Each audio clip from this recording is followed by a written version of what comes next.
VD. സതീശന്റെ വാദം പൊളിയുന്നു. കേരളത്തിൽ കപ്പൽശാല പദ്ധതിയില്ലെന്ന് ടാറ്റ ഗ്രൂപ്പ്. നമസ്കാരം. ഈ ദിവസത്തെ ഏറ്റവും പ്രധാനപ്പെട്ട വാർത്താ വിശേഷങ്ങളുമായി ജനേകം ടോപ്പ് 10 ന്യൂസിലേക്ക് സ്വാഗതം.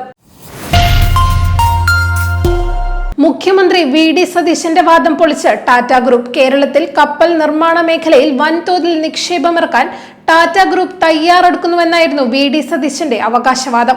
സംസ്ഥാനത്ത് അത്തരം യാതൊരുവിധ പദ്ധതികളും നിലവിലില്ലെന്ന് ടാറ്റ ഗ്രൂപ്പ് വ്യക്തമാക്കി.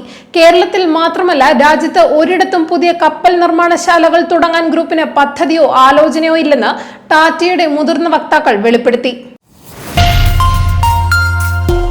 കൊച്ചിയിൽ വൈദ്യുതി മുടങ്ങിയതിനെ തുടർന്ന് ഓക്സിജൻ കോൺസെൻട്രേറ്ററിന്റെ പ്രവർത്തനം നിലച്ച് ഗുരുതരാവസ്ഥയിലായ രോഗി ശ്വാസം കിട്ടാതെ മരിച്ചു.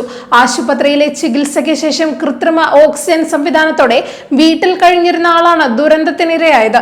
അർദ്ധരാത്രി 12 മണിയോടെ പ്രദേശത്ത് വൈദ്യുതി ബന്ധം പൂർണ്ണമായി വിച്ഛേദിക്കപ്പെടുകയായിരുന്നു.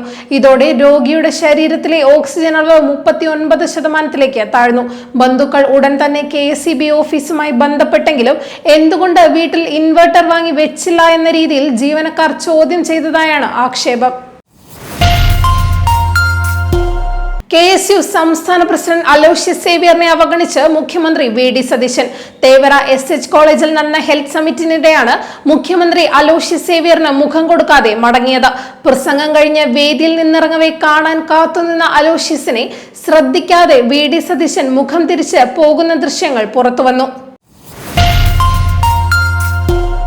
വഖഫ് ബോർഡ് വിഷയത്തിൽ സംസ്ഥാന സർക്കാർ BJPയുമായി ഒത്തുകളിക്കുകയാണെന്ന് പ്രതിപക്ഷ നേതാവ് പിണറായി വിജയൻ അഭിപ്രായപ്പെട്ടു. പ്രവർത്തനങ്ങൾ ആകെ സ്തംഭിപ്പിക്കുന്ന നിലപാടാണ് സർക്കാരിന്റേതെന്നും സർക്കാർ ഹർജിക്കാർക്ക് ഒപ്പം ചേർന്ന് ഒത്തുകളിച്ചെന്നും അദ്ദേഹം പറഞ്ഞു. ഇത് ഞെട്ടിപ്പിക്കുന്ന സംഭവമാണെന്നും അദ്ദേഹം വ്യക്തമാക്കി.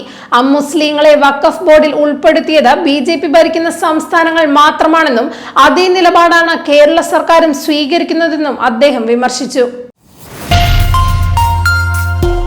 താരസംഘടനയായ അമ്മയിലെ ആഭ്യന്തര തർക്കങ്ങൾ പരിഹരിക്കാനുള്ള സജീവ ശ്രമങ്ങളുമായി പുതിയ നേതൃത്വം. സംഘടനയ്ക്കുള്ളിൽ ഉയർന്നു വന്ന സമീപകാല പ്രതിസന്ധികൾക്ക് പിന്നിൽ അനുഭവ പരിചയക്കുറവാണെന്ന് തുറന്നു സമ്മതിച്ചുകൊണ്ട് ശ്വേതാ മേനോന്റെ നേതൃത്വത്തിലുള്ള കമ്മിറ്റി ഭാരവാഹികൾ അംഗങ്ങൾക്ക് കത്തയച്ചു. സംഭവിച്ച വീഴ്ചകൾ പരിഹരിക്കാനുള്ള തിരുത്തൽ നടപടികൾ ഇതിനകം തന്നെ ആരംഭിച്ചതായും കത്തിൽ വ്യക്തമാക്കുന്നുണ്ട്. കേന്ദ്ര വിദ്യാഭ്യാസ മന്ത്രി ധർമ്മേന്ദ്ര പ്രധാന്റെ രാജി ആവശ്യപ്പെട്ട് ഡൽഹി ജന്തർ മന്ദറിൽ നടക്കുന്ന അനിശ്ചിതകാല നിരാഹാര സമരം 20ാം ദിവസത്തിലേക്ക് കടക്കവേ വികാര നിർഭരമായ പ്രതികരണവുമായി പ്രമുഖ പാരിസ്ഥിതിക പ്രവർത്തകൻ സോനം വാങ്ചുക്. തന്റെ ശാരീരികാവസ്ഥ അതിവേഗം വഷളായിക്കൊണ്ടിരിക്കുകയാണെങ്കിലും മനോബലം തകർന്നിട്ടില്ലെന്ന് അദ്ദേഹം വ്യക്തമാക്കി. ജൂലൈ 20 വരെ എന്തും സഹിച്ചും താൻ ജീവനോടെ ഇരിക്കുമെന്നും അന്ന് പാർലമെന്റിലേക്ക് നടക്കുന്ന സമാധാനപരമായ മാർച്ചിൽ എല്ലാവരും അണിനിരക്കണമെന്നും അദ്ദേഹം ആവശ്യപ്പെട്ടു.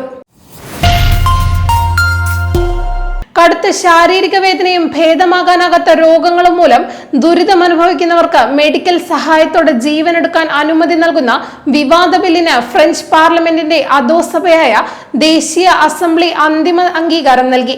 വർഷങ്ങൾ നീണ്ട തീവ്രമായ രാഷ്ട്രീയ ധാർമ്മിക സംവാദങ്ങൾക്കൊടുവിലാണ് ബുധനാഴ്ച നടന്ന വോട്ടെടുപ്പിൽ 241-നെതിരെ 291 വോട്ടുകൾക്ക് ബിൽ പാസാക്കിയത്. സംസ്ഥാനത്ത് 3 മണിക്കൂറിനുള്ളിൽ വ്യാപക മഴയെന്ന് കേന്ദ്ര കാലാവസ്ഥാ വകുപ്പിന്റെ മുന്നറിയിപ്പ്. 14 ജില്ലകളിലും മഴ മുന്നറിയിപ്പുണ്ട്. തൃശൂരിൽ ഓറഞ്ച് അലർട്ടായിരിക്കും. ഈ ജില്ലകളിൽ ഒറ്റപ്പെട്ട ഇടങ്ങളിൽ ശക്തമായ മഴയ്ക്കും മണിക്കൂറിൽ 40 കിലോമീറ്റർ വരെ വേഗതയിൽ ശക്തമായ കാറ്റിനുമാണ് സാധ്യത. ഒറ്റപ്പെട്ട ഇടങ്ങളിൽ ഇടത്തരം മഴയ്ക്കും മണിക്കൂറിൽ 30 കിലോമീറ്റർ വരെ വേഗതയിൽ ശക്തമായ കാറ്റിനുമുള്ള സാധ്യതയാണ് പ്രവചിച്ചിരിക്കുന്നത്. വോട്ടർ പട്ടികയിൽ നിന്നുള്ള പേരുകൾ നീക്കം ചെയ്യുന്നത് കൊണ്ട് മാത്രം ഒരാൾക്ക് പൗരത്വം നഷ്ടപ്പെടില്ലെന്ന് സുപ്രീം കോടതി. പശ്ചിമ ബംഗാളിൽ വോട്ടർ പുതുക്കൽ നടപടികളുടെ ഭാഗമായി പേര് ഒഴിവാക്കപ്പെട്ടവർക്ക് ക്ഷേമ പദ്ധതികൾ നിഷേധിക്കുന്നതിനെതിരെ നൽകിയ ഹർജി പരിഗണിക്കവെയാണ് കോടതി ഇക്കാര്യം ഓർമ്മിപ്പിച്ചത്. പൗരത്വത്തിൽ സംശയമുള്ളതിന്റെ പേരിൽ വോട്ടർ പട്ടികയിൽ നിന്ന് ഒരാളെ ഒഴിവാക്കിയാൽ പൗരത്വം നിയമപ്രകാരം അന്തിമ തീരുമാനമെടുക്കാൻ ഇലക്ഷൻ കമ്മീഷൻ വിഷയം കേന്ദ്ര സർക്കാരിലേക്ക് അയക്കുകയാണ് വേണ്ടതെന്ന് കോടതി നിരീക്ഷിച്ചു. തുടർച്ചയായ 5-ാം ദിവസവും വൈദ്യുതി നിയന്ത്രണവുമായി KSEB. ഇന്നും സംസ്ഥാനത്ത് വൈകുന്നേരത്തെ പീക്ക് സമയങ്ങളിൽ ഭാഗികമായി വൈദ്യുതി നിയന്ത്രണം ആവശ്യമായി വന്നേക്കാമെന്ന് KSEB അറിയിച്ചു. ഇന്നത്തെ വൈദ്യുതി ഉപഭോഗം മുൻ ദിവസങ്ങളെ അപേക്ഷിച്ച് ഏകദേശം 400 മുതൽ 500 മെഗാവാട്ട് വരെ വർദ്ധിക്കാൻ സാധ്യതയുണ്ടെന്ന് KSEB അറിയിച്ചു. ജനേകം ടോപ്പ് 10 ന്യൂസിലൂടെ വീണ്ടും കാണാം. കൂടുതൽ വാർത്തകൾക്കും വിശേഷങ്ങൾക്കുമായി ജനേകം വെബ്സൈറ്റ്, യൂട്യൂബ് ചാനലുകൾ സന്ദർശിക്കുക.